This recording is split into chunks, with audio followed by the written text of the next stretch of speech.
First, I've been instructed by Bill that we need to take care of some housekeeping. So the housekeeping is, first of all, please hold your questions until after the session is completed.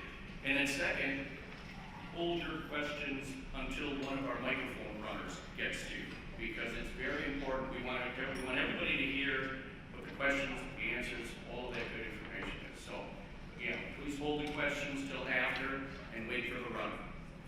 So without further ado, we got a little mystery to this next presentation, to our breakout session.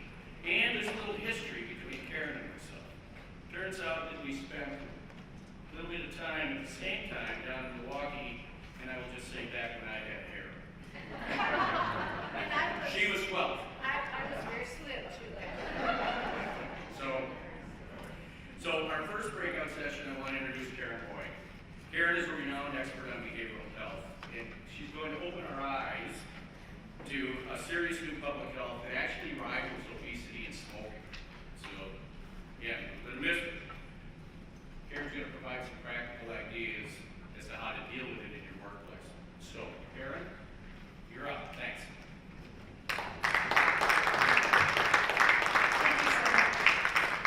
I don't know if you're here because of the mystery or despite the mystery, but I like to know where we're going in a presentation. So I want to show you the agenda first. So you've been welcomed.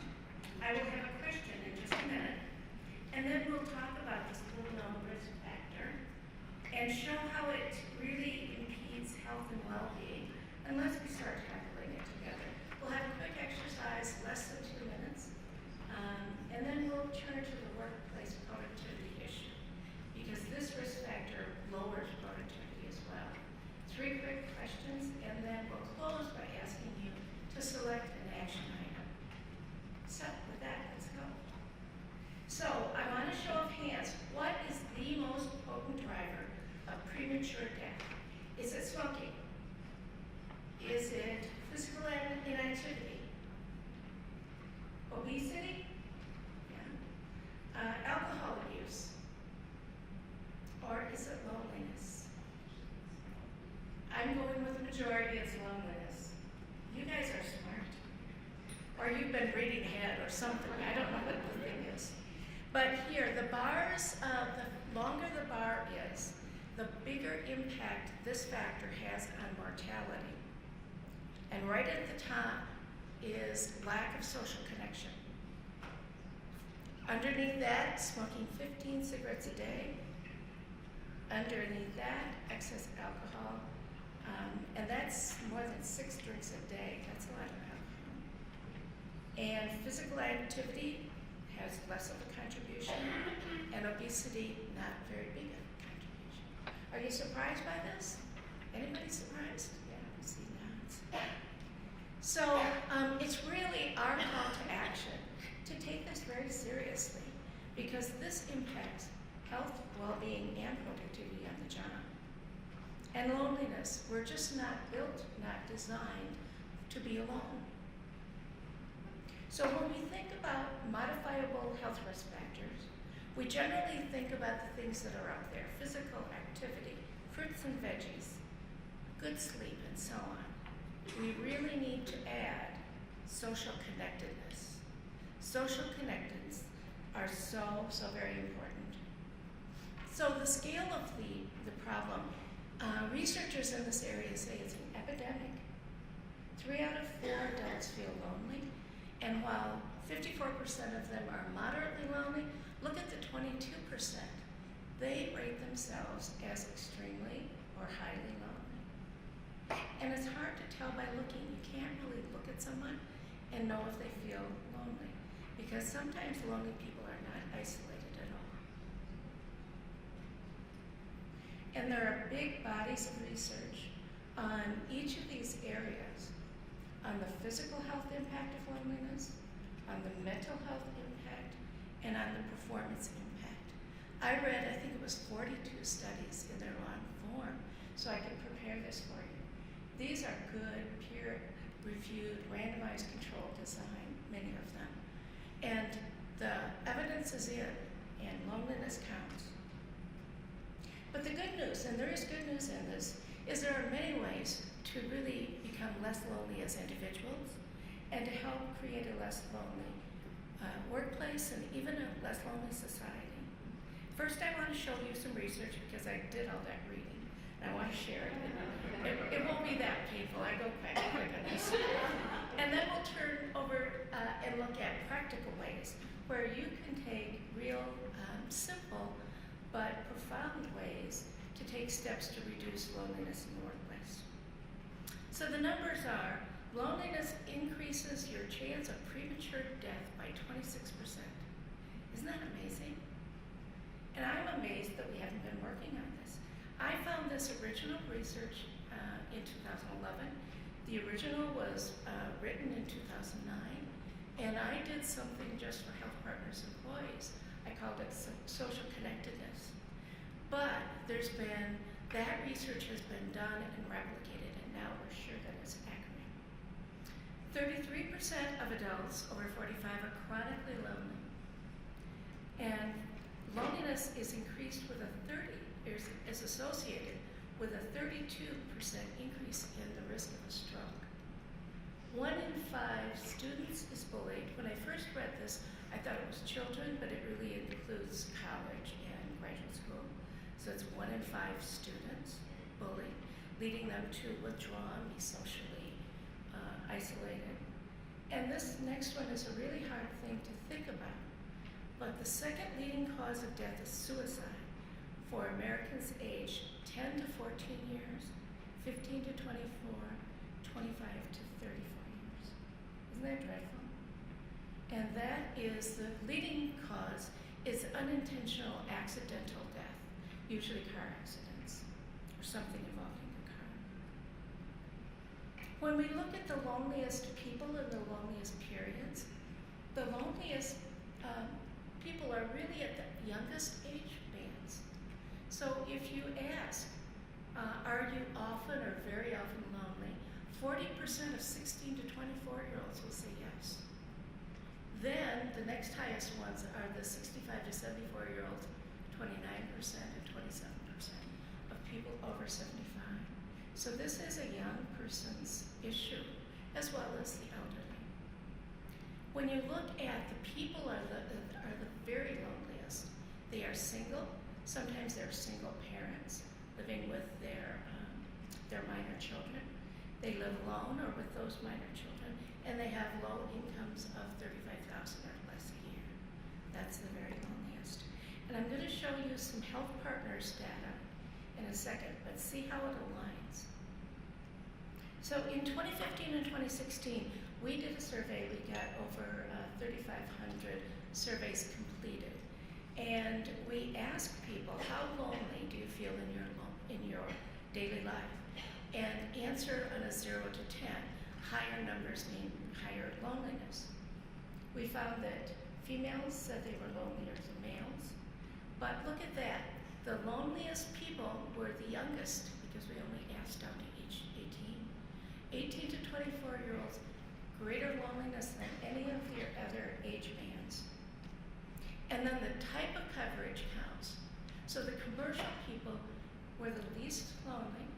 Medicare was in between. And the Medicaid people, which is a proxy for low income, they were the loneliest. So that aligns pretty perfectly. But there's a paradox built in to loneliness. Sometimes we're alone and we don't even feel lonely.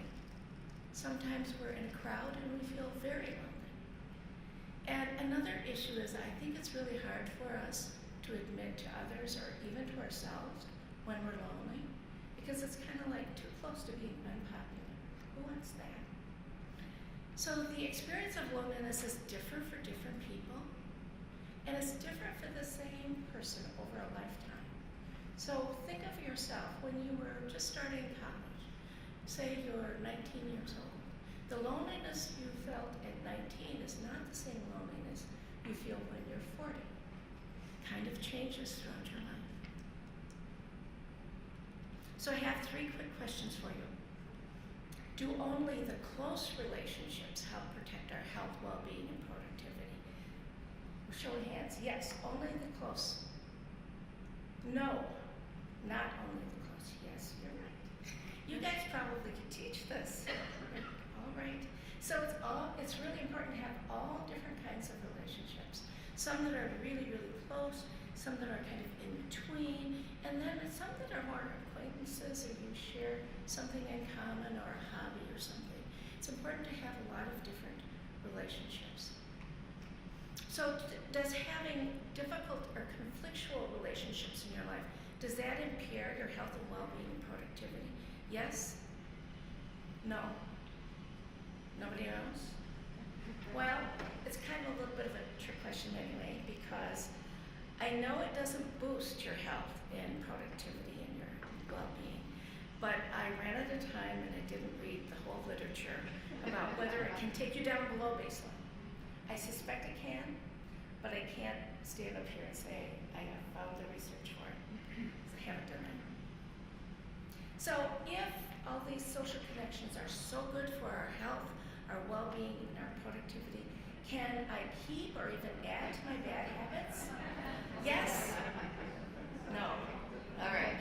Oh, this is a healthy group. You got the right answers on these. So I'm going to take just a minute or two and show you how a researcher thinks about loneliness and social factors. And I am a PhD clinical psychologist. I was trained as a researcher and a clinician and an educator.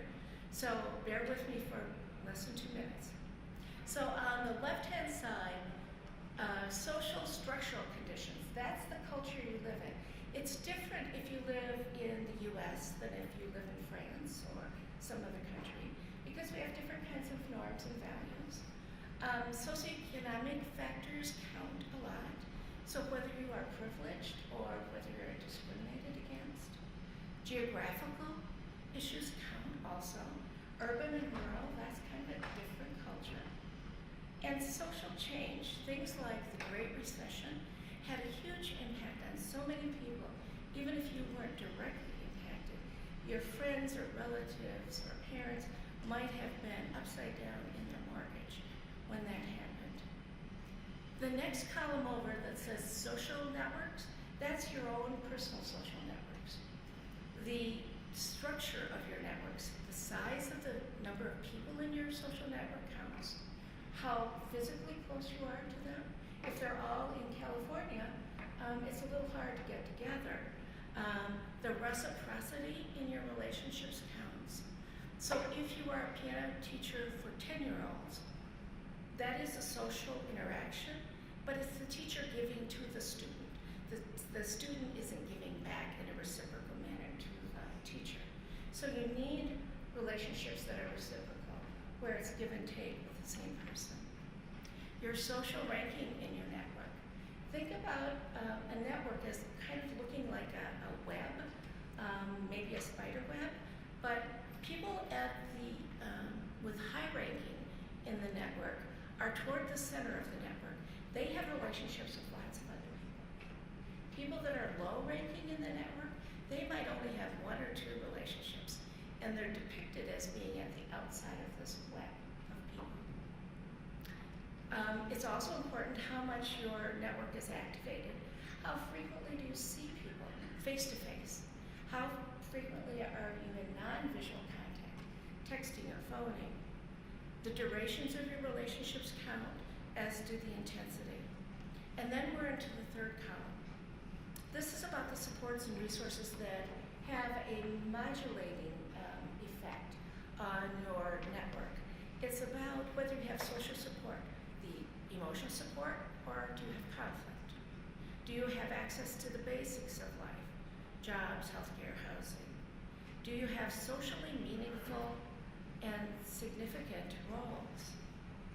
And then your network, I don't know if you know this, but you perhaps do, that your social network has a big impact on your own health behaviors and the choices you make, whether to smoke, whether to drink, whether to exercise, and your attitudes towards seeking help.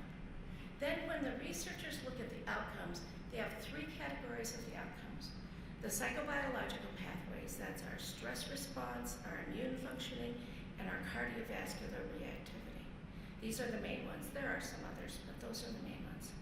Then your health behaviors, the things you choose to do or not do, smoking, alcohol, diet, exercise. And the psychosocial pathways. This is your coping skills and your stress management. So that, in a nutshell, is kind of where the researchers are looking to find what are the important questions that need to be researched. This next bit is kind of hard.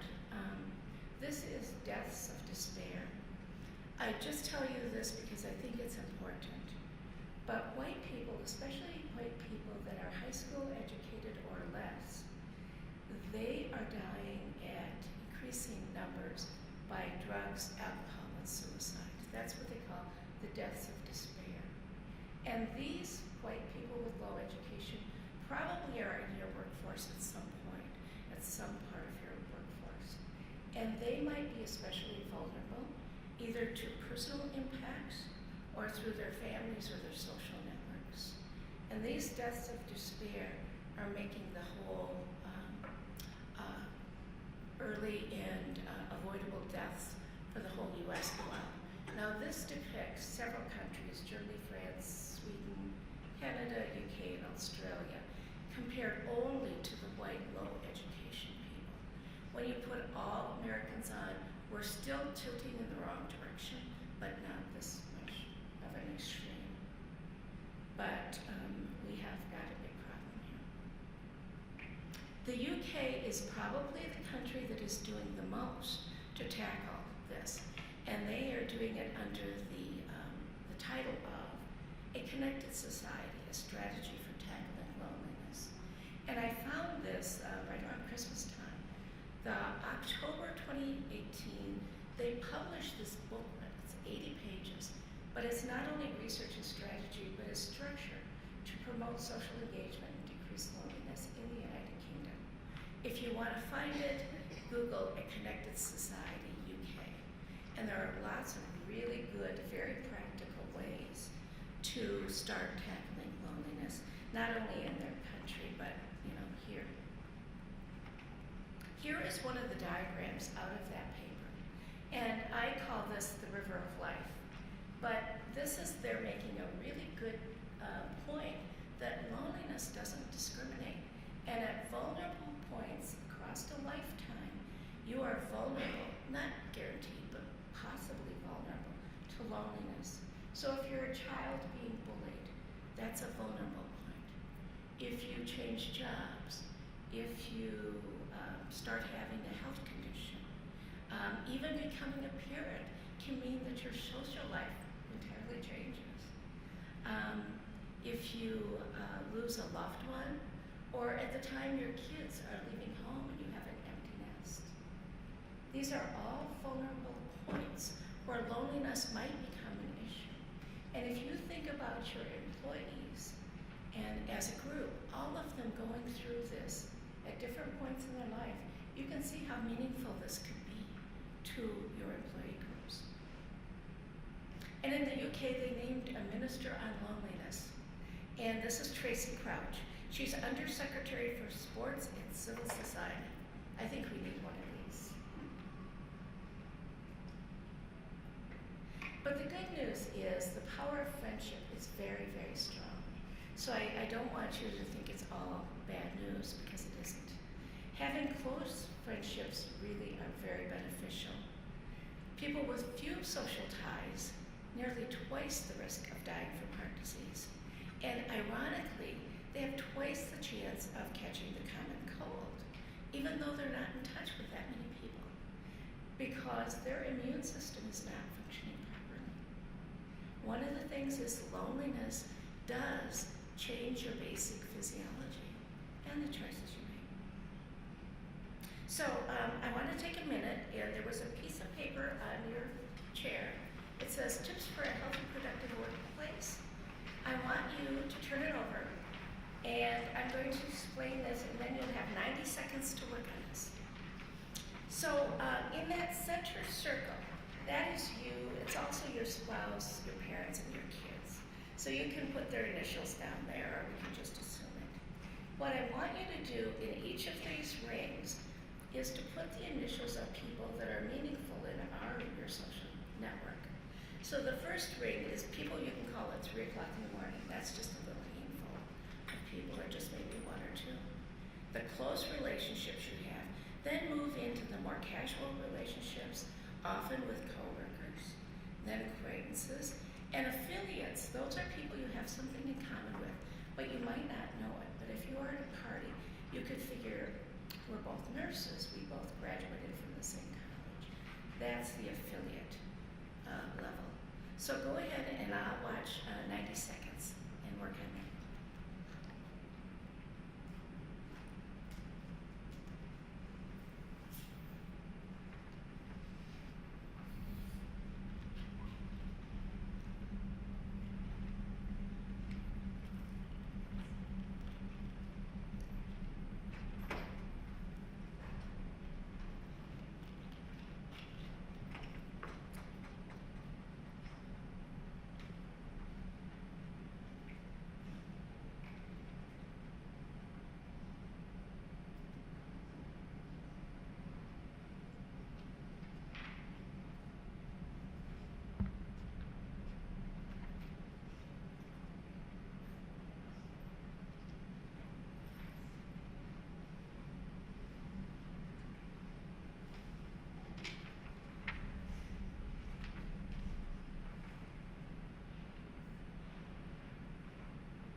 Okay, we have 20 more seconds.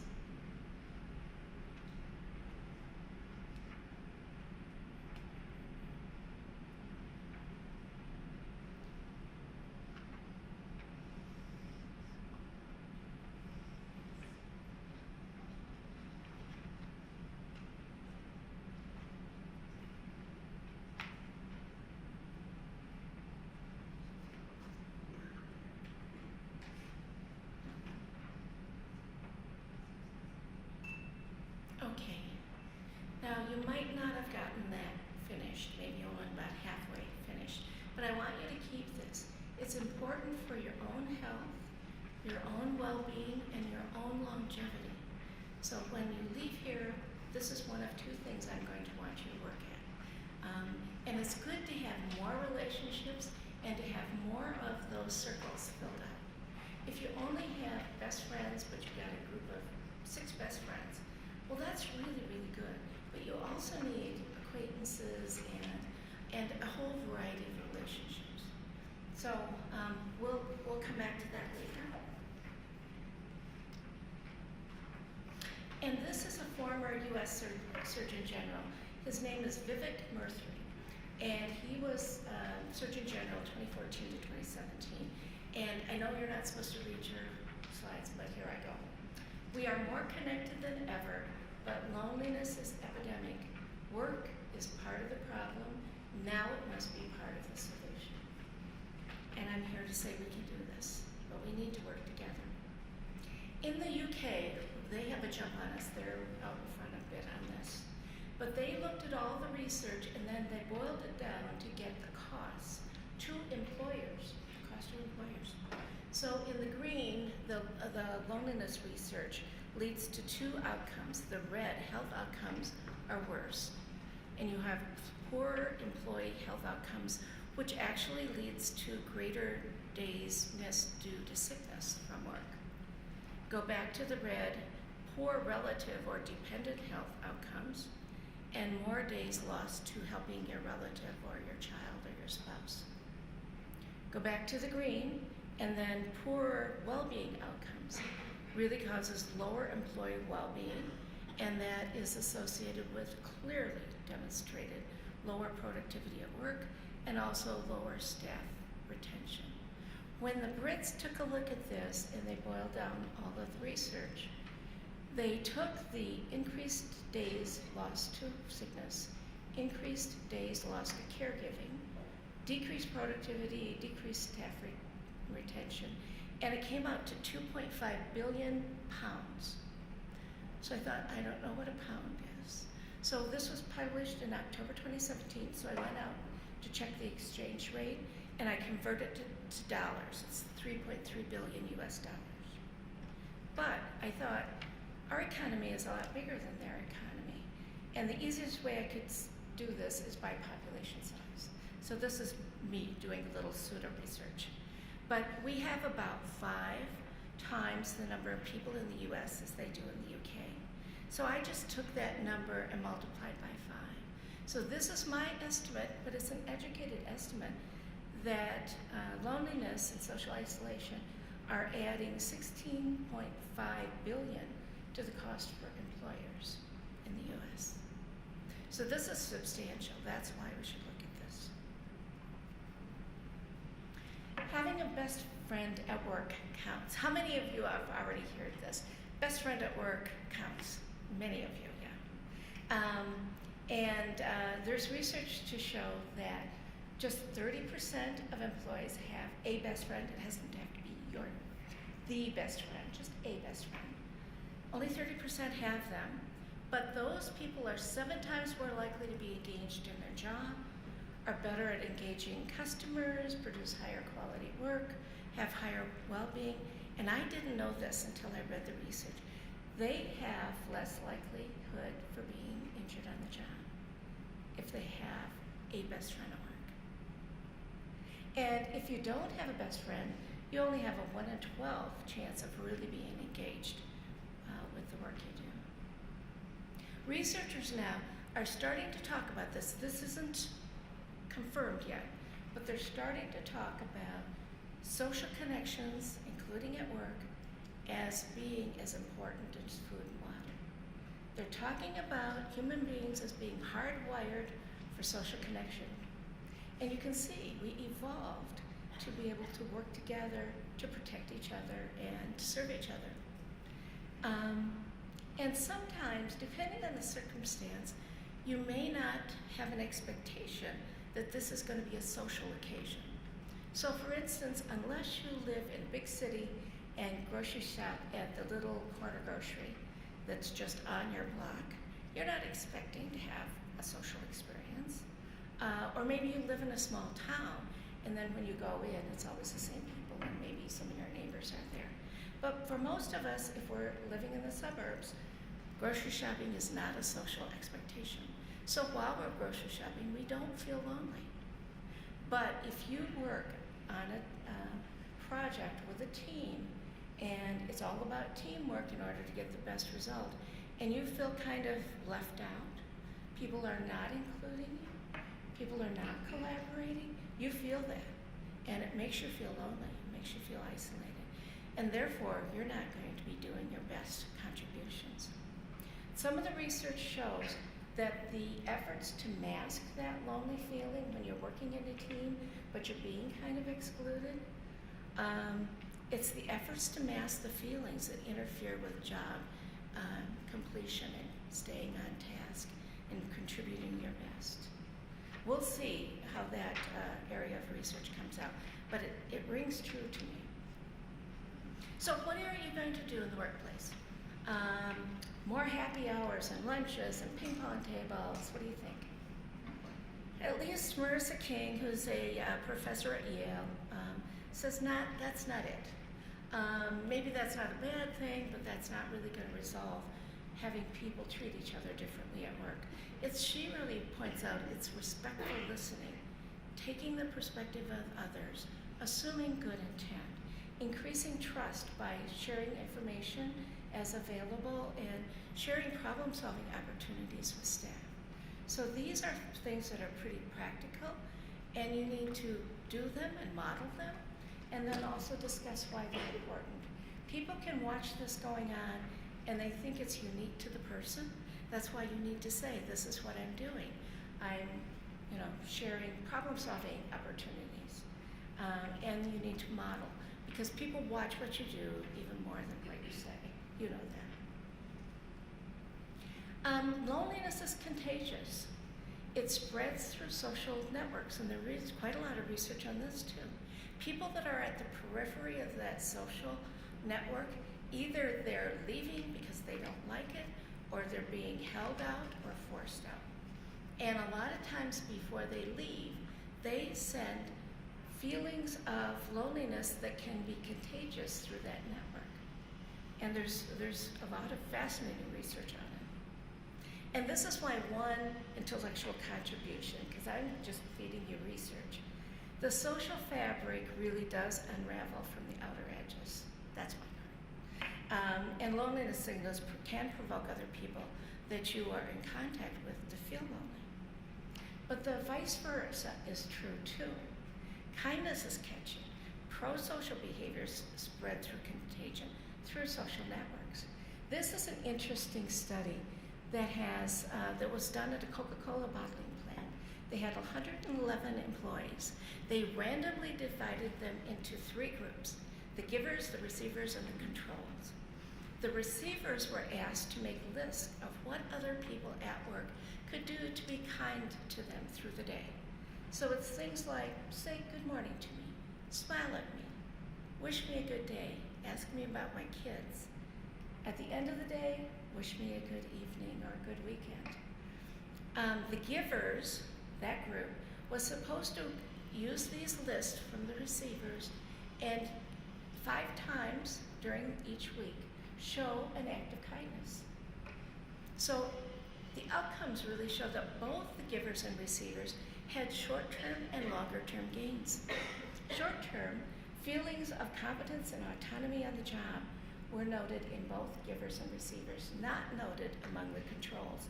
Controls didn't know what was going on. No one clued them in. The longer-term gains at 2 months, the receivers, the people that were getting things said to them, were happier.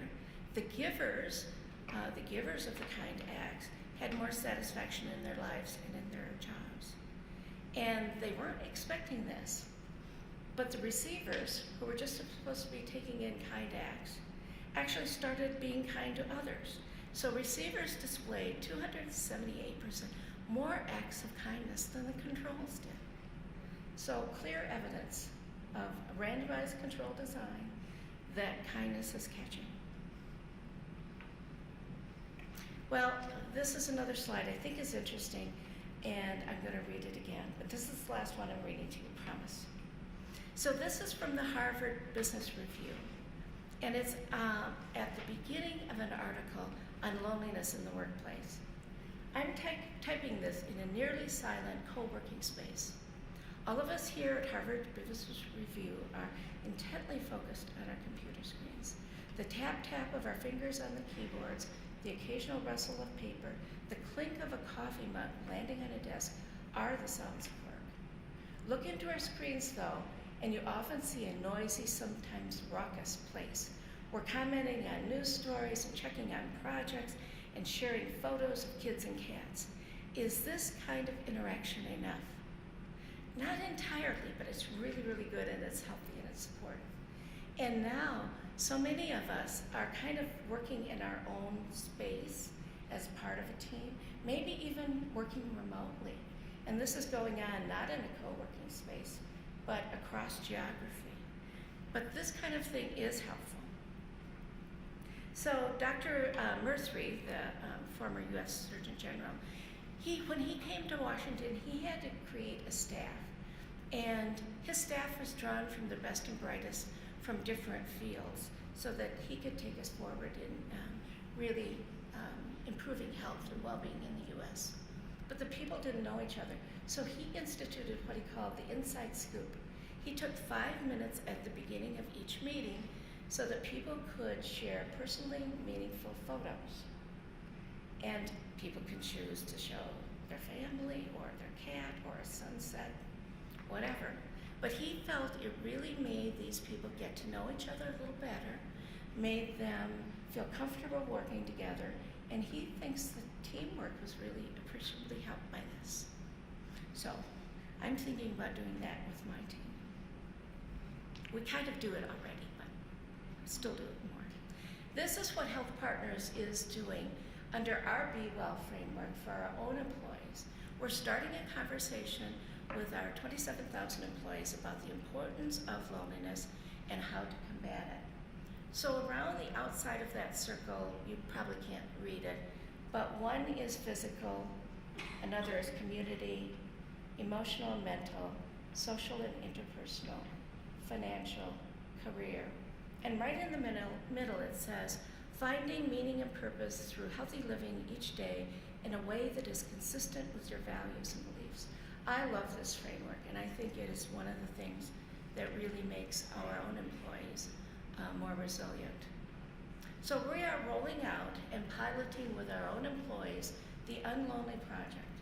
The Unlonely Project was created by Jeremy Noble, and he is a board-certified physician. He is on faculty at Harvard, and he created this website because he was familiar with all of this research.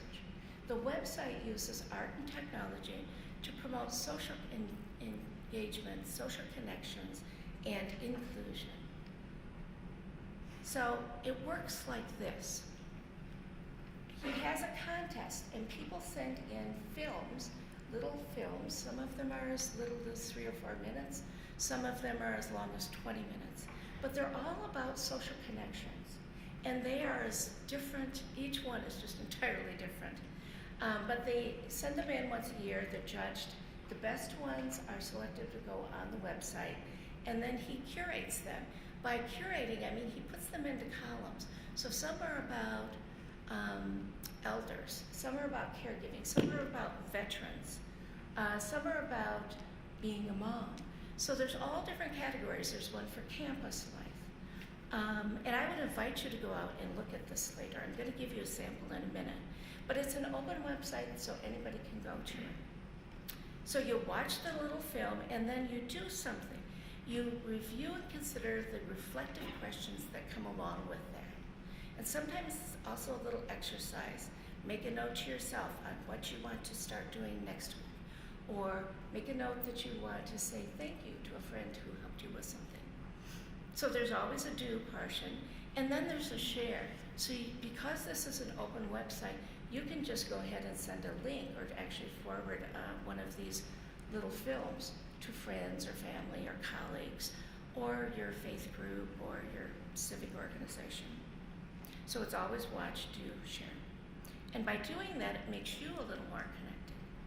Now, I'm going to show you this film, and it's only 4 minutes, and we'll take a look at this, and I'll see what you think of it.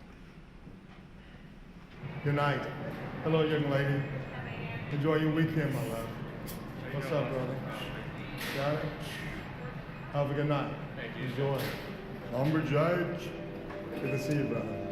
Hello, sir. Step right up.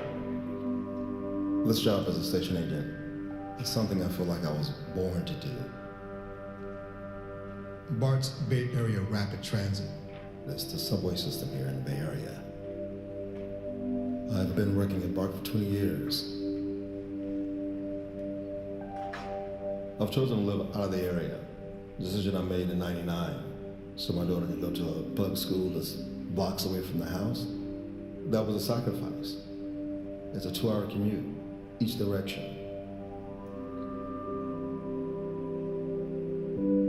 Growing up, I felt like I was in a box where I was separated from other people. I was very shy and withdrawn, and I had a speech impediment.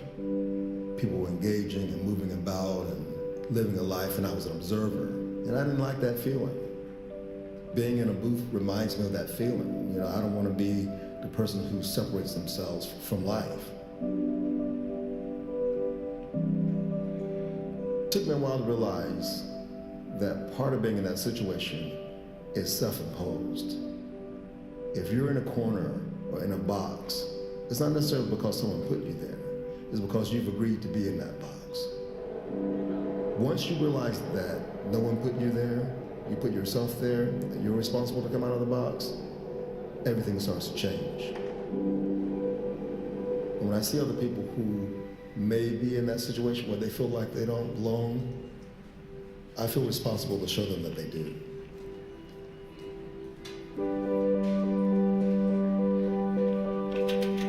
Every day that I come to work, I engage with 4,000 people.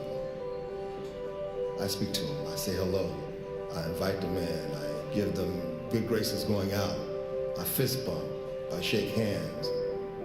People that I've established a relationship with, I hug. I'm not a booth troll, I stay outside. That's where the people are. People look at the BART age and they think, well, all you need is a high school diploma to be an agent. But no, they tested 5,000 people in the Bay Area.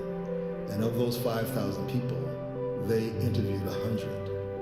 And of that 100 people, they hired 30. And I'm one of those people. I went to Berkeley. I was accomplished. I had my own business for 7 years. It's a fantastic thing. Being able to look out and see the world as it is.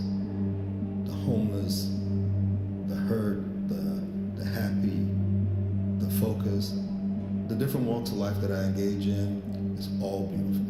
I'm happy to be a part of it. Stepping forward and saying hello to someone and occupying someone else's space and learning about that person is the easiest and the best thing in the world. I can do this every day.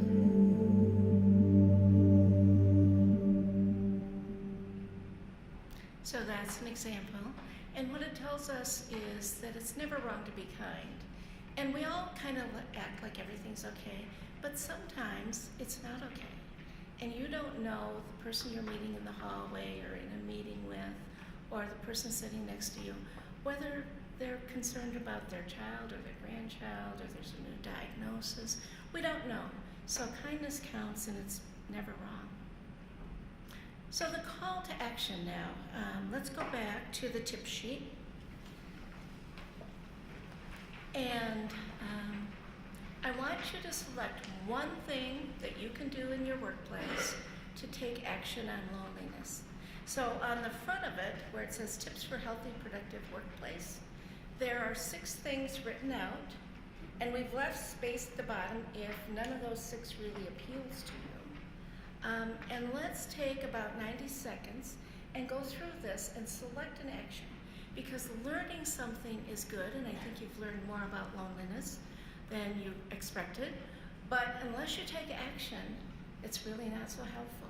So go ahead, and I'll tell you when 90 seconds is up.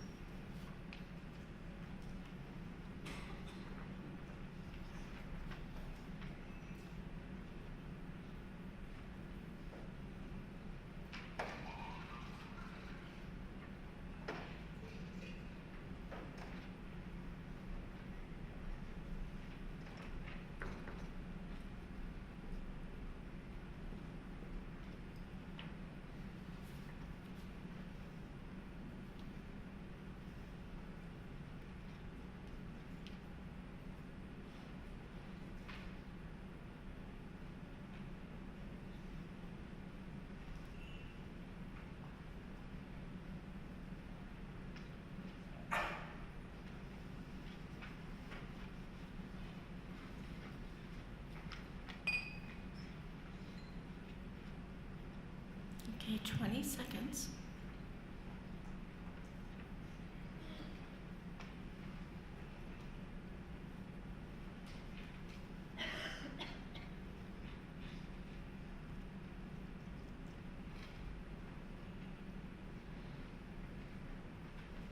Okay. Now, you might not have gotten done with this, but I hope you saved this sheet for 2 reasons. The back side of this, where it has the circles, that's for your own personal health, well-being, and longevity.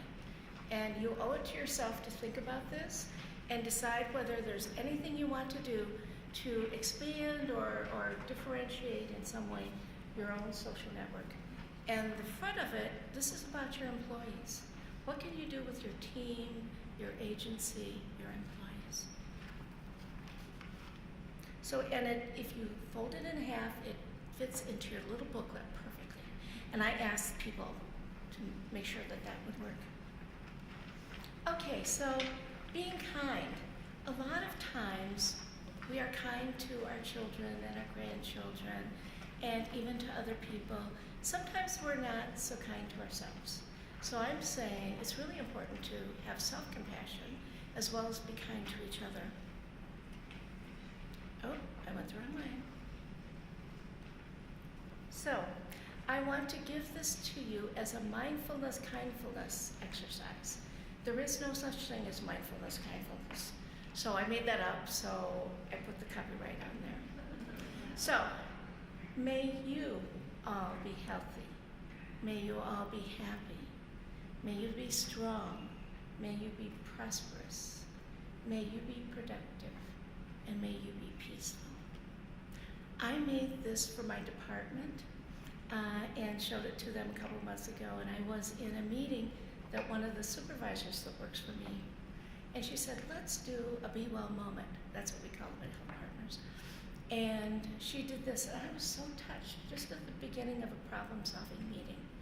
And then I talked to somebody else, and she said, she's a VP of primary care, and she said, this would be good to do at the end of a meeting if you were trying to get some problem solved and didn't completely attain it, or there were still differences of opinion, to say, like we're going to say now, read with me. May we be healthy. May we be happy. May we be strong. May we be prosperous. May we be productive. And may we be peaceful. I have one more thought for you. If there's one thing to take away from this talk, it's that social connections really are important for health, well-being, and productivity. And one last question for you. What's the difference between illness and wellness? Well, in illness, it's about a person, me, I. And in wellness, we now know to be well, we need each other. We need the social connections. It's about the we. With that, I can take a couple, 2 or 3 questions. And we have mics here, so raise your hand and they'll come to you. Oh, please, somebody ask a question.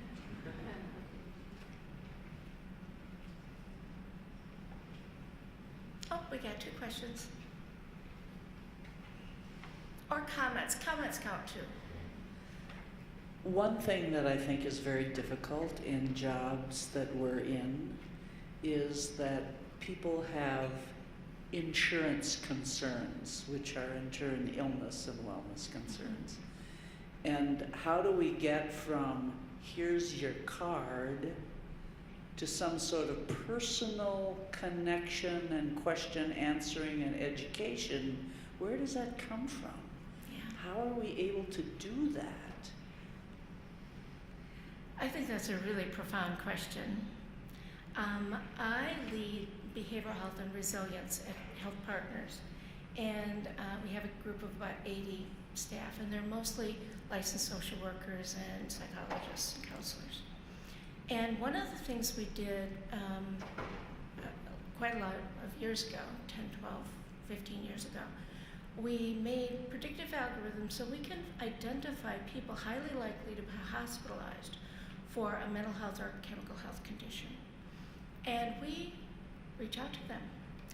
They don't know us. We send a letter, we do a call, we do another call, we send another letter, and we do another call. Every person gets 5 contacts.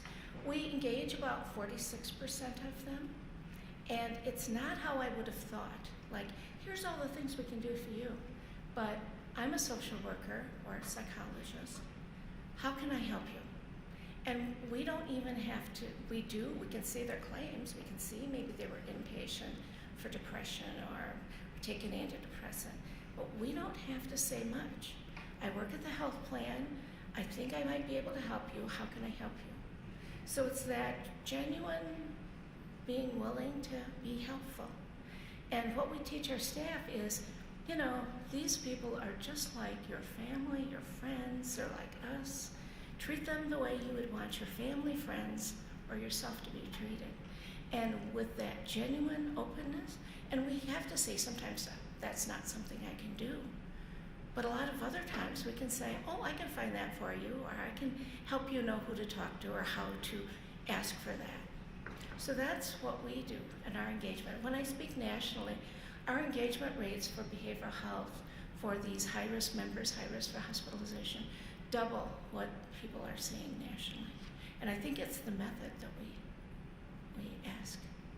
And it's not the way back in 2003 when we started this. I wrote how to do this, and they were following it, and their engagement wasn't good. So we went to the good engagers, and they were just doing that genuinely. I'm here, can I help?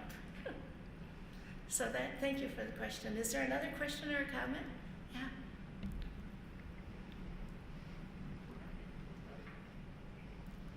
So if an employer and their broker choose Robin, tell us the steps that you're going to go to change this paradigm that you're seeing today. Okay, with the loneliness, we're trying it on our own employees first. So that's why we're calling it a pilot. But within a few months, we are going to survey them to see, was it helpful? Did they learn something? Did they change anything?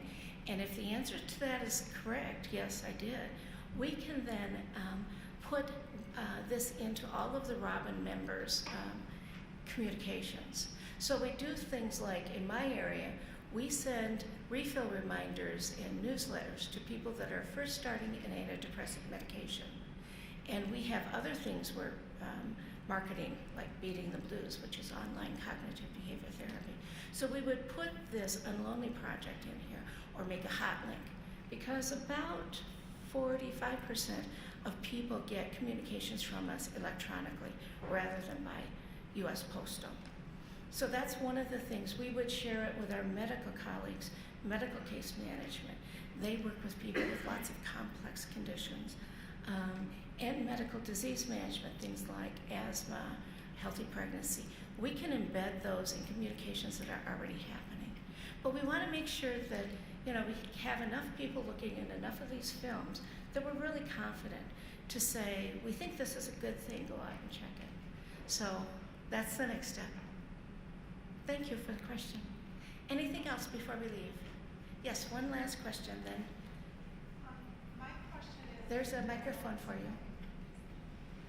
Just looking at one of the slides, you talked about the different dimensions of well-being, and I know there's different areas, and we look at the 8 dimensions of well-being, which includes spirituality, and I know that is also a big component of combating loneliness.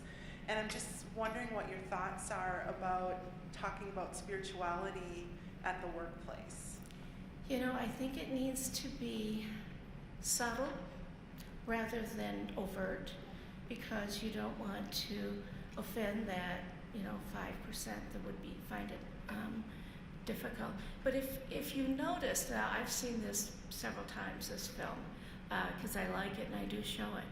But at one point he's saying, before he says, if you're in a box, realize you put yourself there.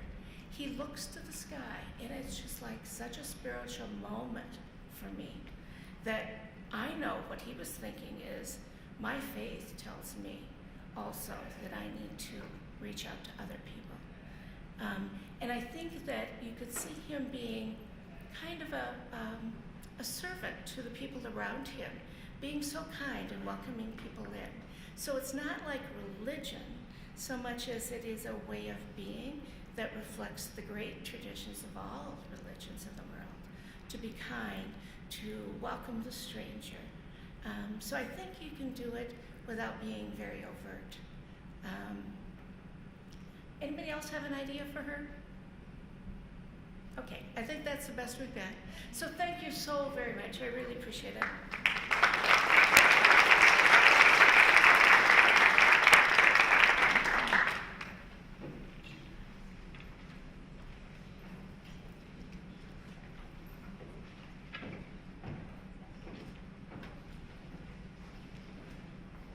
Thank you, Karen.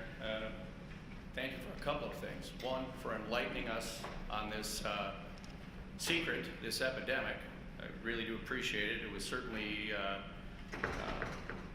well, I was taken aback by it. Didn't really have a clue.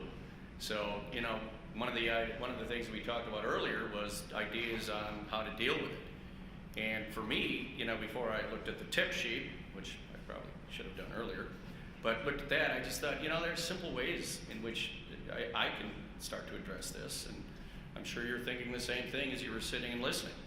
I just thought, well, say hi more often to people. Simple to do. I thought, extend conversations. I think about some of the conversations I have, and I think about how busy we all are, and we all get, damn, gotta get to the point. Boom. So I thought, extend conversations and listen. Be more of a listener. And then second, I thought, reach out and be more inclusive. Those were just 3 simple things that I thought, hey, Jim, pick it up. Let's see if you can make it happen. So again, Karen, thank you very much. But we got to move on. Okay. So next, I want to introduce Dr. Bret Haake. And Bret is Regents Hospital Chief Medical Officer and he's a board-certified neurologist. And what Dr. Haake wants to talk to us about today is how to live your best life and make positive changes when dealing with chronic pain. So, I'm not going to ask for a show of hands, but I'm guessing that there's a whole slew of us sitting in this audience that have been dealing with some degree of chronic pain. And what we want to do is enlighten us on how to manage that pain without the use of medicine. It's one of the efforts that HealthPartners, that Robin has undergone to reduce the opioid use. So enjoy your last breakout session, and after, we'll meet back in the main room for lunch. So with that, I would like to introduce Dr. Haake.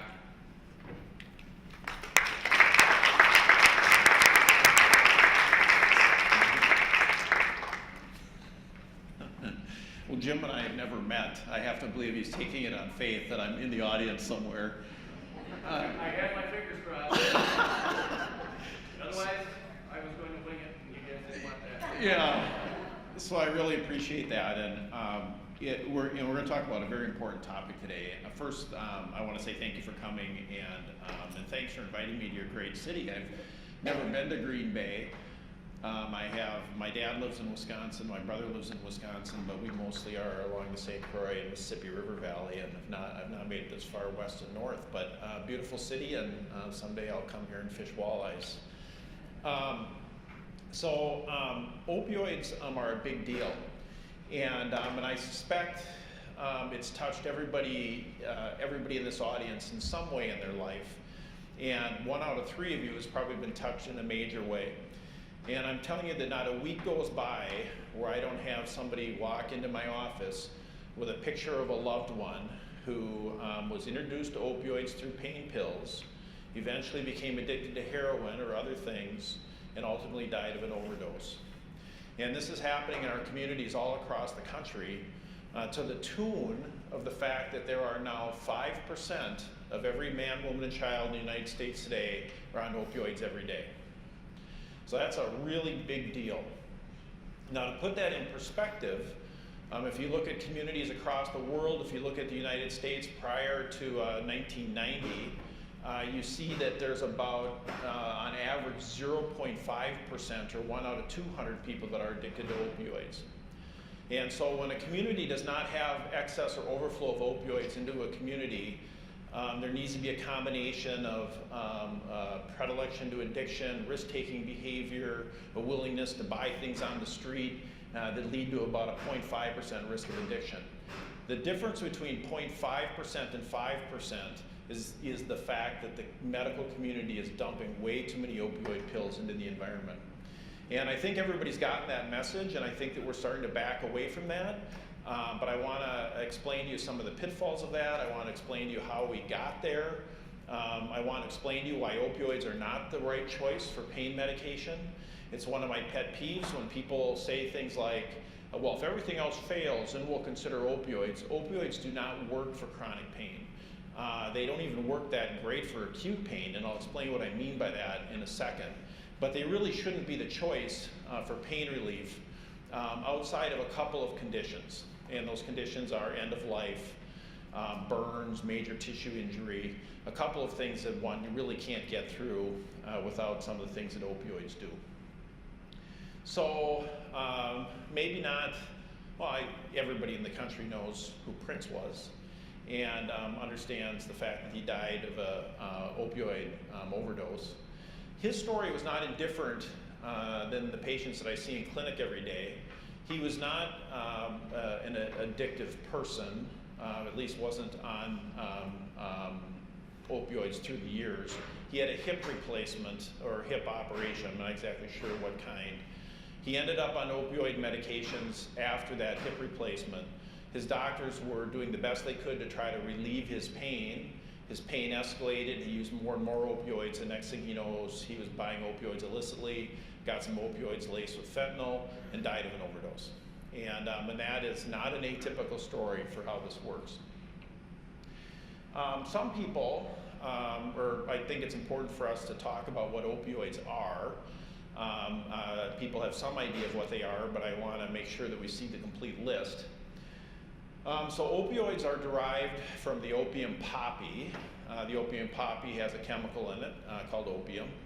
Opium can then be chemically manipulated in a chemistry lab or in a pharmaceutical lab, and then we can make compounds that hold up better in pills, can be given IV, can be given subcutaneously, can last longer in the blood or shorter in the blood. But all of these medications are related to opium.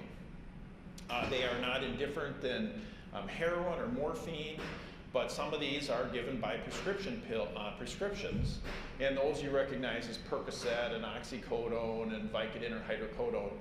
But it's important to realize that if somebody gave you, after you had a sore throat or a headache or a broken ankle, if they said, here's some heroin to take home for your pain, I don't think you would take it.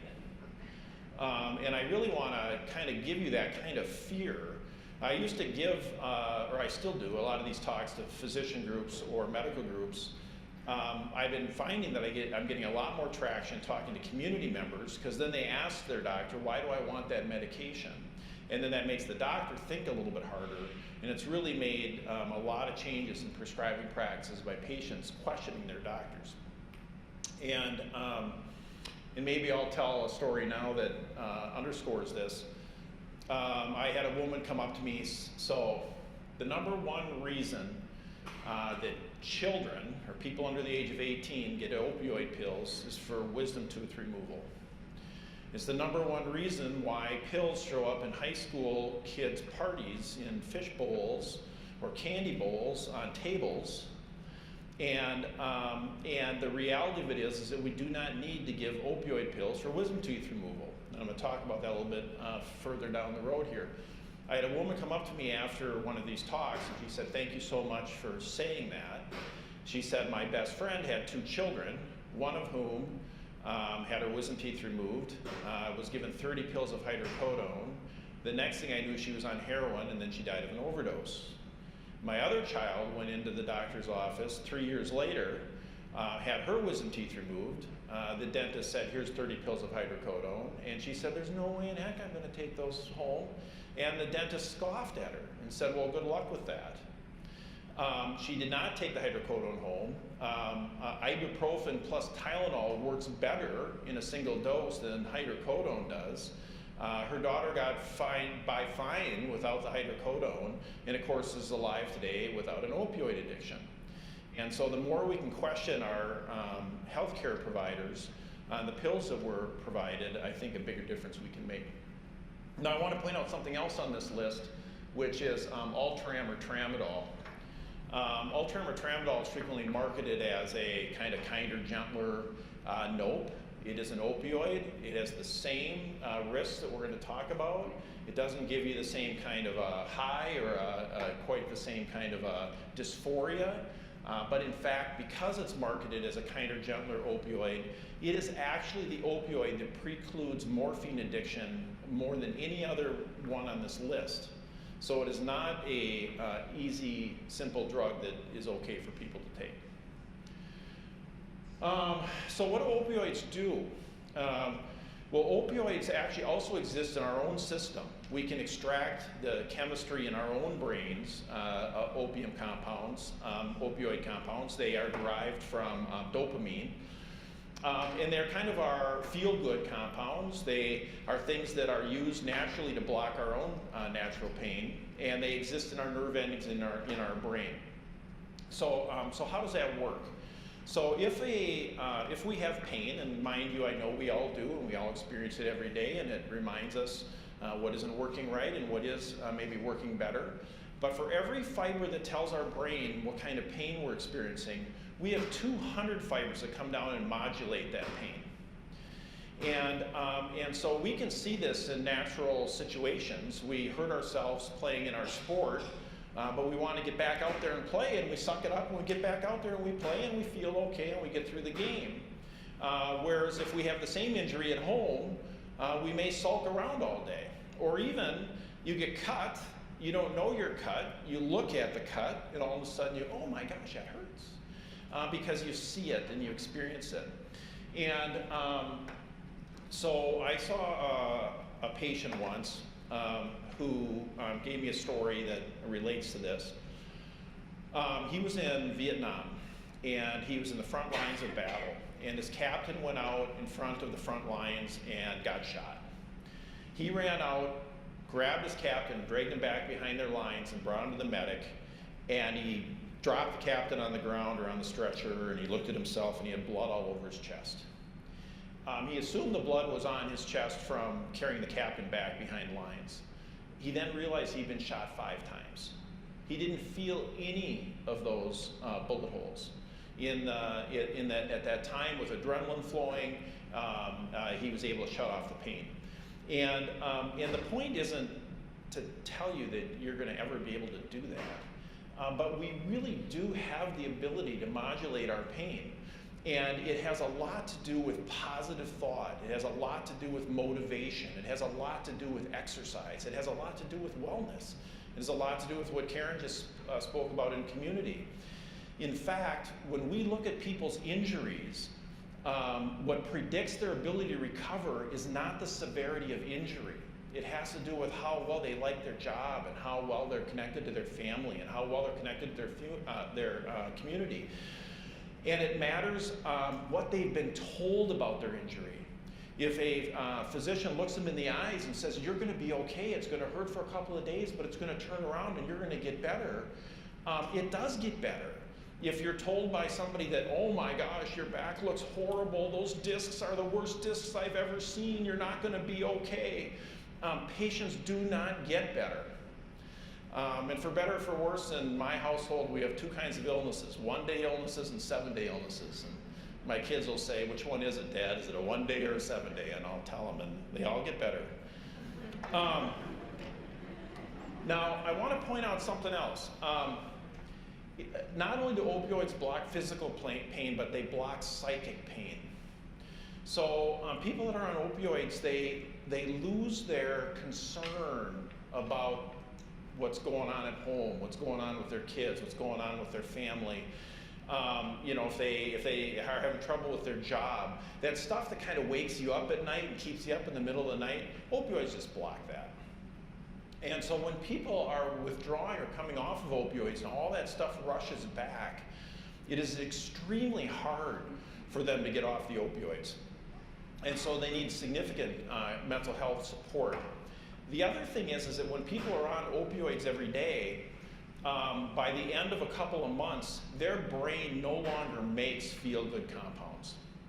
We can see this on PET scans of people's brains, or like MRI scans that look at the various chemicals in the brain, and we can see that people that are on opioids every day no longer make dopamine compounds.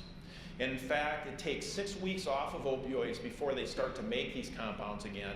And even a year later, the amount of feel-good compounds are lower than they are in normal controls. And so it's a really, really slippery slope when you're on opioids and how to get off the opioids. So we talked about some of the, what I'm calling appropriate uses of opioids.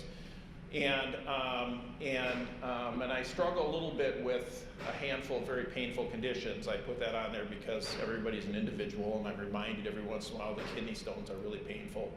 I've never had one before. I've talked to people that get through them without opioids.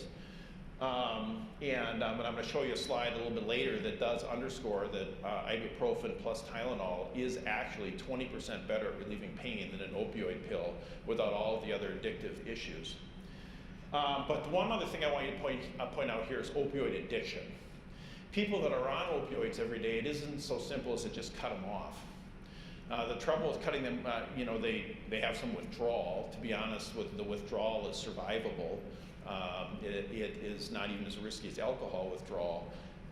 But the aberrant behavior that comes out because of the psychic pain of the medications being removed from their system leads to all sorts of aberrant behavior where they then will purchase pills, steal pills, buy pills, and they go a week or so without pills, and then they get hold of a bunch of pills, and so they take double the dose that they used to be taking, but their tolerance is no longer there, and that gives them a much higher risk of them dying of overdose. Or their pills are laced with something that they don't understand. So some of the numbers, I described the 5% of every man, woman, and child in the United States on opioids. That's enough opioid pills in the United States today for every man, woman, and child to have an opioid pill every 4 hours for a month. This is 20,000 people dying each year of prescribed opioid pills. There are 70,000 people dying each year of opioid-related deaths and overdoses. That's more people dying in a year than all of the Americans that died in Vietnam, happening every year due to this opioid problem. Every year since 1990 until the last couple of years, every 10 years that goes by, we've seen a 600% increase in the amount of opioid pills prescribed. We've seen a 300% increase in the amount of opioid deaths. Now, I want to point out this really, really important fact that it seems like science has forgotten, but it is absolutely true. When you take an opioid pill, and ignore the details on this graph, it's just trying to shock you that there's data behind what I'm telling you. That when you take an opioid pill, you get immediate pain relief. That's the yellow line going up. Then the pain relief starts to decrease. After the opioid pill wears out of your system, you actually get a tail of hyperalgesia. For 4 days after the opioid pill's out of your system, your pain is worse than it was before you took the pill. Now, if you talk to people that take opioids or start on opioid pills, you will hear these stories. Well, I took a pill, it worked fine. I took a second pill, I worked a third, fourth, fifth.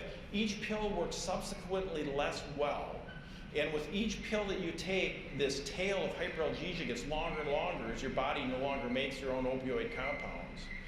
And you get stuck into this situation where your wound either has to heal faster than this hyperalgesia is setting up, or the next thing you know, you're on opioid doses that are escalating. So in the orthopedic surgeon's office, and I've got to explain how we got here in the first place, but so on a Friday afternoon, they get a phone call from somebody who says, Doc, I'm in pain, I'm out of my opioid pills, and they give a second prescription. They think in their mind that they must not be giving people enough opioid pills because they're getting calls on Friday night. So they give everybody more pills because they don't want to be called on Friday night. But the reality of this is that 9 out of 10 people aren't taking their opioid pills. So let me play a little mind game with you. Let me set this up a little differently. So when I first came to HealthPartners in 2007, I was already on this soapbox that we need to do something different with opioids. There was a person there who was a well-meaning primary care doctor who was kind of the pain opioid person, how to use opioids appropriately, how do you screen for addiction and things like that. And I said to him, I said, and he was more of an advocate for pain and opioid pills. And I said to him, I said, how fast do you think it takes for people to get addicted to opioids? And he said, well, I think it takes about 6 weeks. Now, I said, really, 6 weeks? He said, well, what happens is you take the opioids every day, but then at 6 weeks you get habituated to the medication, but habituation is not the same as addiction. Addiction is when you develop aberrant behavior. If you lose the pills or you can't get hold of the pills, it's very different than that. And to be honest, and I'm going to explain this in a little bit, what he said was straight out of the Purdue marketing material. And I said to him, I said, I disagree. I said, I think this sets up in 2 days. And he said, 2 days? That's crazy. How can this set up in 2 days? And I said, well, tell me, what do you think people do with their opioid pills? And you guys can play along with me on this. Everybody in this room has probably been given opioid pills for something. When you were given your prescription, what did you do?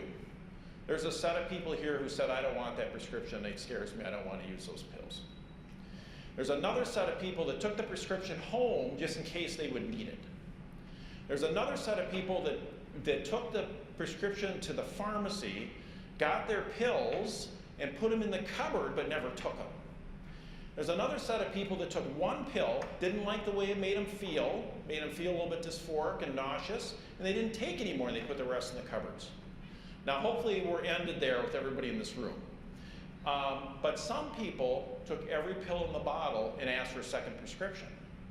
Those people who move along to that second prescription are the people that are at risk for opioid habituation and addiction.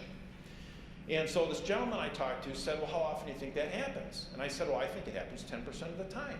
And he said, why do you think it happens 10% of the time? And I said, because every clinic I visit, we got 10% of the patients spilling out of the clinic habituated to opioids. The primary care doctors are all like, these orthopedic surgeons, they use way too many opioids. 9 out of 10 times people get through the orthopedic surgery fine. 1 out of 10 times they show up in the primary care office asking for their 16th script of opioids. In the burn clinic, after the last wound is healed, 9 out of 10 patients are off their opioids, 1 out of 10 aren't. So he said to me, Dr. Haake, I think you're paranoid. And I said, well, maybe. In 2017, a study came out from the CDC. They looked at Medicare patients who had been opioid-free for at least a year. They got a single opioid prescription for anything, and then they looked at them again a year later. Of those Medicare patients who got a single opioid prescription, 7.5% of them were on opioids every day a year later. If they got a second prescription, 15% were on opioids a year later. If they got a big supply of opioids, 30% of people were on opioids a year later. So in fact, my data was pretty close, my intuition was pretty close to the data that ultimately came out. So this just underscores the fact that in the last few years we've actually leveled off the amount of opioids entering the community, but the opioid deaths are rising. Part of that could be that there's more fentanyl being laced with opioid pills. Part of it is that as we've restricted or stopped prescribing, people are developing this more aberrant behavior, getting medications on the street. So it underscores the fact that we need to give adequate addiction treatment to people that are on opioids every day. So a little bit more on how we got here. In the late 80s, there was a couple of doctors, they were oncologists working in the New York area, who were seeing patients dying of end-stage cancer, and they felt they were going through way too much pain. And they wanted to liberalize opioids in their practice, and they felt that every doctor in America today, circa 1987, should be giving more opioids to patients dying of cancer because it was the humane thing to do. And they made a very strong argument that that was a good thing. They tried to destigmatize the use of opioids. They said, because a lot of people were very wary of using them. And they were very successful in creating a groundswell of we should be able to use opioids in the end of life. Then someone wrote an editorial, showed up in the New England Journal, and it said, why are we restricting opioids to only people at the end of life? This particular author said that he thought that the risk of addiction was actually quite low, and that why should any American suffer from pain? Why don't we give people opioids for everything that's painful? That editorial became the literature supporting opioid use.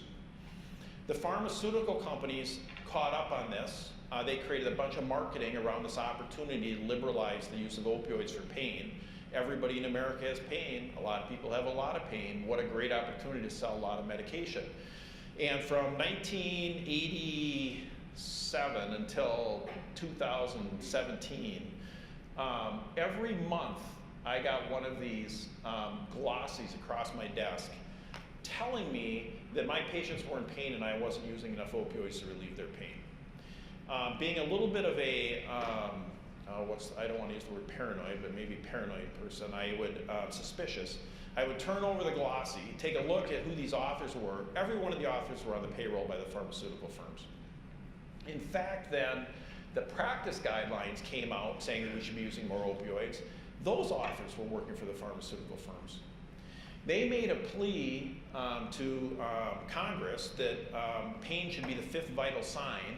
And in fact, the Center for Medicare and Medicaid, CMS or whatever they're called, made pain the fifth vital sign, and changed the way physicians were reimbursed. If they didn't ask about pain or made an honest effort to relieve pain, they wouldn't get the same reimbursement from Medicare. So all of these things came together to liberalize the use of opioids to the degree of the 600% increase every decade. And because every patient who's on opioids says that they help them and that they need them and that they need them every day to feel better, it reinforces to the physician they must be doing the right thing. And then when people are telling us that the addiction isn't a big deal, it just furthers into this epidemic that we're in. Okay. So we talked about the fact that some people get a prescription, they put the pills in the cupboard. Every one of you here today, if you've got pills in your cupboard, I want you to go home and I want you to purge your house of those pills and get rid of them. Take them back to pharmacy take-backs, put them in a baggie with coffee grounds or dirt and throw them in your garbage, bring them to your sheriff's office. I don't care what you do, but you gotta get them out of your house. Now, half of you who, if you remember that you got pills in your cupboard, will find out that they aren't there. They are being stolen by housekeepers, babysitters, friends of the family, real estate agents, and I cannot even begin to tell you how many people go home and find out their pills aren't there. This is actually a quote from a study that looked at how many pills people don't use. Patients don't use 83% of the pills that are prescribed, and justifying or validating some of the statistics I'm throwing at you. Now, there's an interesting study, which I haven't put in a slide yet, but it caught my attention. It looked at people that had knee surgery. Knee surgery is pretty tough. It hurts. I think there's an opportunity to give very few opioids after knee surgery, but we could make an argument for consideration for a couple of days until the pain turns around. They gave half of the people 90 pills of hydrocodone. They gave the other half of the pill 45 pills. The patients that were given 90 pills took an average of 47. The patients that were given 45 pills took an average of 17. So the expectations around the number of pills that were given actually influences how many of the pills people take. I have an orthopedic surgeon colleague who leads a level 1 trauma center orthopedic surgery team. He does mission work in the foothills of Peru. Patients come down from the Andes with bad orthopedic injuries, having fallen off a cliff, and their limb may be out of alignment, so their broken bone didn't heal correctly. Anybody who had this injury a long time ago, they actually come to him without much pain. He takes them into the OR suite, he realigns their limb, puts in some plates and screws, they get some medications that evening, they get medications the next morning, they then leave without any opioid pills whatsoever. They come back to him a year later bringing him gifts, none of them have pain. People can get through this with good expectations and not giving opioids. In fact, another study I recently saw took people with hand surgery, gave a third of them Tylenol, a third of them ibuprofen, a third of them Percocet. Randomized trial. The third that got Percocet took more pills and had higher pain scores than the people that got the ibuprofen or the Tylenol, which you can predict based on that hyperalgesia curve that I showed you in that graph. The red bars here represent 20% of these bars. The red bars represent when doctors prescribe opioids, how many of those pills go to the person they prescribed and how many of the pills go to other people. 80% of the pills spill over to other people. 20% are taken by the pills that were meant for an individual. So I want to talk to you a second about how do we take care of pain differently. So this is a real patient. This isn't his picture, but it represents a real story. But it's not indifferent than what I see in clinic every day. If I open my clinic to a full day of new patients, I would see a patient like this every day. So this gentleman comes to me. He has had 7 years of neck pain. He's been off work for 2.5 years. He's on OxyContin, 30 milligrams 3 times a day, hydrocodone, 10 milligrams every 4 to 6 hours as needed for pain, which is a huge morphine equivalency dose of opioids. He had previously been, had a VIP type position, good job, wife, 2 kids. Years ago, he had injured his neck, had some pain down his arm, went to see the doctor. Doctors gave him medications for his pain. The pain persisted. He had a minor surgery to open up the canal around the nerve root to take the radicular pain out of his arm. But his pain persisted. His opioid doses increased over time, which is predictable based on what I've told you so far.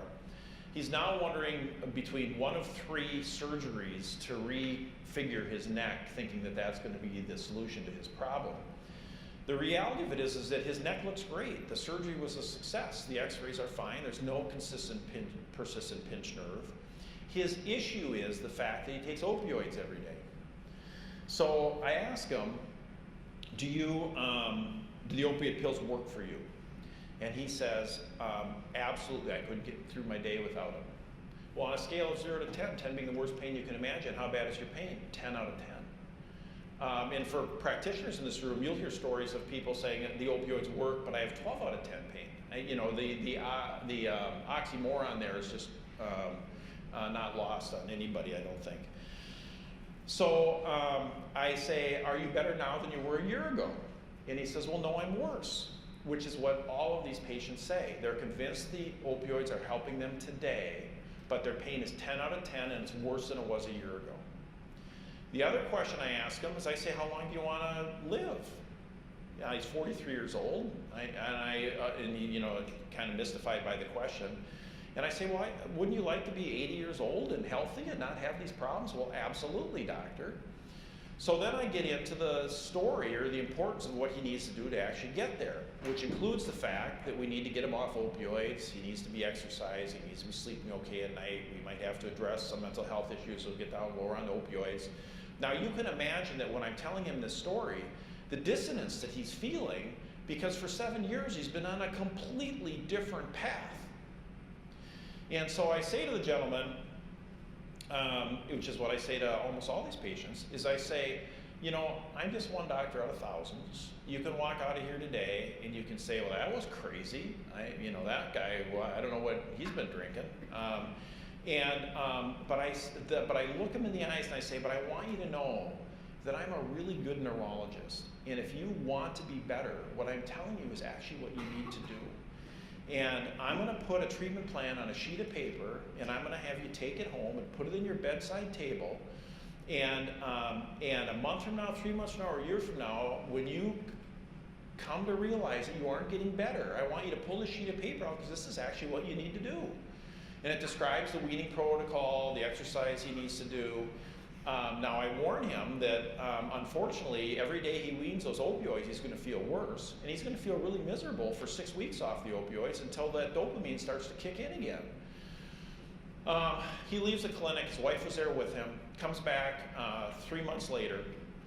Unbeknownst to me, he had checked himself into a major opioid center with fairly rapid weaning of his opioids. He was about 3 weeks off his opioid pills, and he looks really uncomfortable. And I said, I'm so sorry that you feel miserable. You're absolutely on the right path. Here's all the reasons why. You need to start exercising. Here's some medication to help you sleep at night. Mrs. X, how do you think he's doing? And she says, well, you know, I know he's in pain, but his personality's back. He's more engaged with the children. It's much better. Reinforce that with him. Comes back 3 months later, his pain's a 7 out of 10. Comes back 3 months later, his pain's a 4 out of 10, wants to go back to work. Comes back 18 months later, back at work full time, his pain is a 0 out of 10, bench pressing 245 pounds, golfing 2 rounds of golf a week. I have seen this dozens and dozens and dozens of times. Now, he has a supportive family, he has decent health insurance, he has a good job, but I'll tell you, a lot of these people that are kind of passively taking the pills that their doctors are just giving them are people that we can get off of these medications. For people who develop really addictive behavior, a lot of times we need to maintain them on a safe dose of opioids as we address mental health issues and other things. So there are other treatment programs, but I just want to reinforce how one can actually get people better. So reassurance, exercise, positive thought, mindfulness makes a huge difference. exercise makes a huge difference. Getting people not on opioids at all, but even minimizing meds in general make a huge difference. There are some medications that we do use, and so I'll just comment and maybe, yeah, this is another graph that represents a study. So recently they did a meta-analysis where they looked at hundreds of papers that compared one drug to another drug. Ibuprofen versus Aleve versus Tylenol, Tylenol versus hydrocodone, hydrocodone versus ibuprofen plus Tylenol. And they compared all of this in a side-by-side comparison, meta-analysis types way. These were patients that had fractures and minor injuries, and a lot of them had wisdom tooth removal.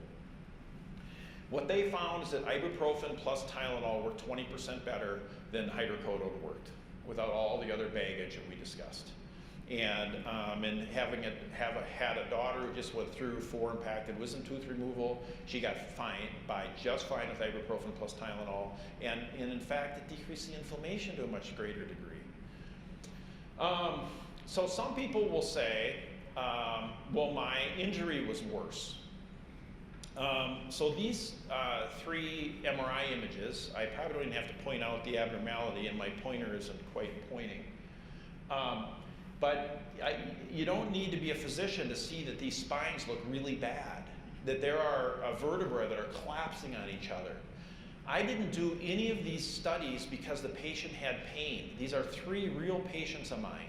I did them because the patient had a numb foot or a clumsy hand or some tingling in their feet. These were surprise findings without pain. None of these disorders were hurting these people. So the most profound story I ever heard on this was in the mid-90s. I was a resident, and I was doing disability examinations as a moonlighting job for the VA hospital in Minneapolis. And in that job, my role was to determine if people had a service-connected injury. So they would bring in documentation that they fell down a flight of stairs and broke their leg when they were in the service. If I could validate that that in fact happened, they would become service connected. They did not need to prove to me any level of disability. So I saw a patient who had been moving a carton of eggs in a kitchen, develop back pain and spasm. She undoubtedly ruptured a disc. That's what it sounds like when you rupture a disc. I'm now seeing her 25 years later. She's on opioids every day. She's got 10 out of 10 pain. She's never gone back to work. And she had good documentation that this injury happened in the service. And I checked the box that this is a service-connected injury. I was not in a role to treat her, help her feel better. The next patient I saw was a 78-year-old World War II vet who was a parachute jumper. And at the end of World War II, his parachute didn't open, and he broke both femurs, his pelvis, and 7 vertebrae. His x-ray now, 40 years later, was the worst looking x-ray I had ever seen, with this just mottled calcific mass of bones in his spine. He had 0 pain, had farmed his whole life, raised 5 kids. And I said to him, I said, how can this be? I said, you've got the worst injury I've ever seen in my life, and you've got no pain. And he said, Doc, I was so glad to be alive after that fall. He said, I spent a year in the hospital, and when I finally got home, I quit my pills, I quit going to doctors, and my pain went away. Okay, so every society now has come out and said that opioids should not be used for things outside of end of life or major tissue injury. The cancer doctor from New York wrote an article for the Wall Street Journal explaining that he erred and admitted to the amount of pharmaceutical money that flowed into the kinds of conversations in the late 80s and early 90s. Just so you know that at HealthPartners, we're doing a lot of stuff in this space. We're doing a lot to reduce opioids, treat pain differently, and to address addiction.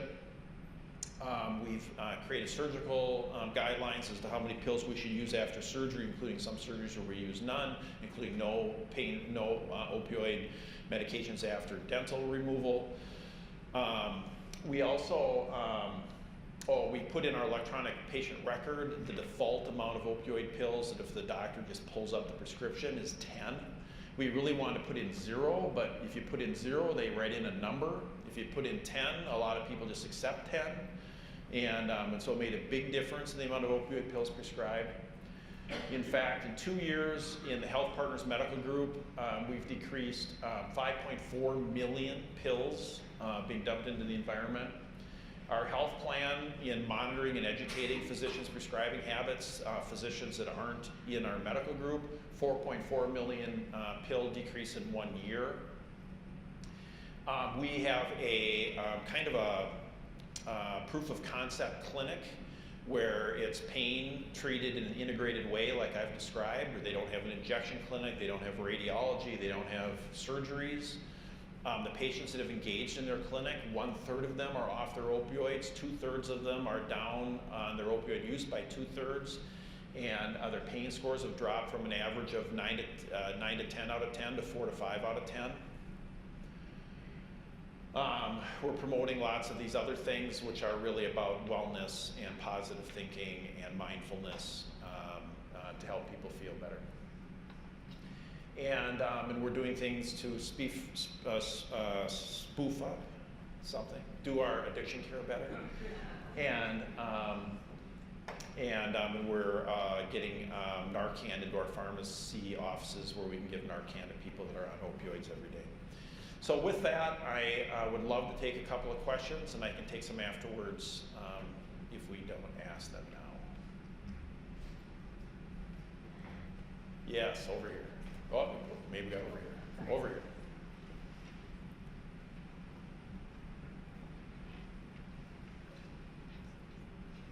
Thank you. One of the things you had talked about was limitations within health plans. I'd be curious if you as a physician or if anyone in the room has incorporated those limitations into a health plan. So for example, to say we'll only cover this type of medication in end of life or significant tissue situations. Yeah, every state has come out with different guidelines, and it's actually been fairly helpful for the states to come out with guidelines, and it's allowed us to have a little bit of a backbone in following the state guidelines. And so people that are already on opioids, if they're on more than 90 milliequivalents of morphine a day, we've reached out to their doctors. If patients have a new prescription of opioids, we limit them to 3 days, which is basically about 100 milliequivalents of opioids. We allow 1 second prescription, but after that they have to let us know why.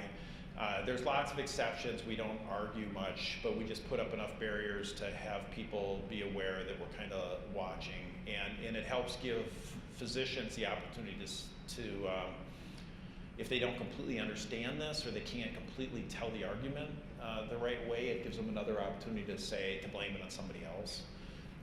But you know, if I had my druthers, we wouldn't be giving second prescriptions. I mean, it's kind of a simple way to keep people not getting habituated, is to not give a second prescription. But we do need to limit how many pills are in our first prescription too. And mind you, a second prescription would be given with the right calling or the right issues or reasons why. But generally it's the first day, that second night, maybe the third morning. But the reality of it is you'll hear this and you've maybe experienced it yourself. People will say, well, on the 7th day I just said I need to quit. And then I felt really miserable for a while and my pain was worse and then it got better. You know, it's kind of, if you put a line in the sand, that's what 9 out of 10 people do. But it haunts me that even that first couple of days, if they just use ibuprofen plus Tylenol, you'd be surprised how many people got through it. And even if they just understood they were going to have some pain before things got better. Other questions?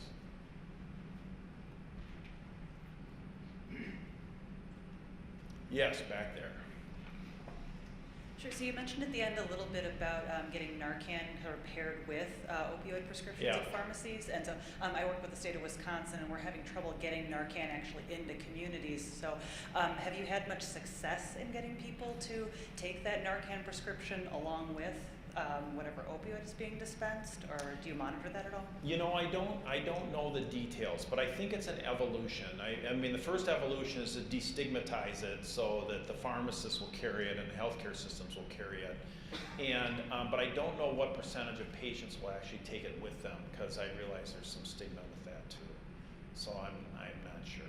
We might have an answer here. one of our pharmacists. So within HealthPartners pharmacies, we have standing orders on giving Narcan to patients. And so we're able to do that standardized. I know our retail pharmacy operation is having discussions with other community pharmacies to try to get this in place as well. So if there are pharmacies that are interested in talking with us about this further, we're more than happy to share how we did it. Wisconsin has a statewide standing order. Yep, too, so yep. So I know everybody in this room has a question, but we're going to stop there because it's new, and you guys have been sitting in as a great audience for a long time. So enjoy your day. Thank you.